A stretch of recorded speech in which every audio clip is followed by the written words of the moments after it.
The bride is 12 years old and taken to the home of her new husband, where she will care for the small child from his previous marriage. Her new husband will not take her to his bed until she is 16, but she will learn to be a good wife. When she signs the marriage licenses and fills out the family tree, it is the first she learns her husband's family carries in their line something they call the condition. That means they must not go into the water or they will surely drown.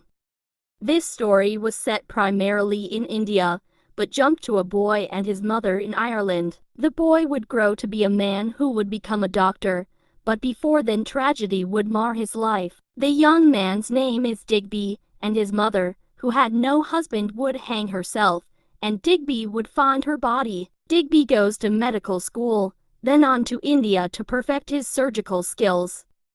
We go to 2 generations of the family with the condition, and there are tragedies, some involving drowning, some are just tragedies, and one young mother, who had been a great artist, who loses her child and blames both herself and her husband and runs away. We see our young doctor, Digby, working at a hospital for leprosy, with a doctor who is both kind and wonderful. That doctor dies while Digby is there.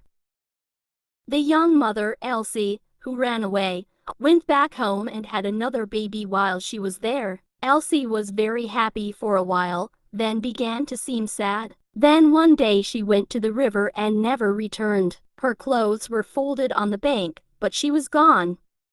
Elsie's daughter grew up to be a doctor with an uncanny sense of third-dimensional thinking regarding the human body without seeing what was inside. After her father's death, she and another doctor dissected him and eventually discovered the cause of the condition. Elsie's daughter's name is Mariama, and she also learns things by reading her father's journals. The most important thing she learns is that her father wasn't actually her father. She learned that when her mother came back for that brief time, she was already pregnant with Mariama. As she looked in the mirror, she recognized Digby in her face. When she went to see Digby to confront him, he admitted to being her father. He also pointed to her mother, who was still alive, but disfigured with leprosy, standing out in the yard. He said that she had known she'd contracted leprosy and didn't want to have the family live under the scorn of the disease, or risk giving it to the baby. That was why Elsie had faked her death. So this was a roundabout way of saying that everyone was connected by water. Not that this was a bad story, but it was very long. It was nicely written, and many things were very interesting. It would have been far more interesting at about half the length.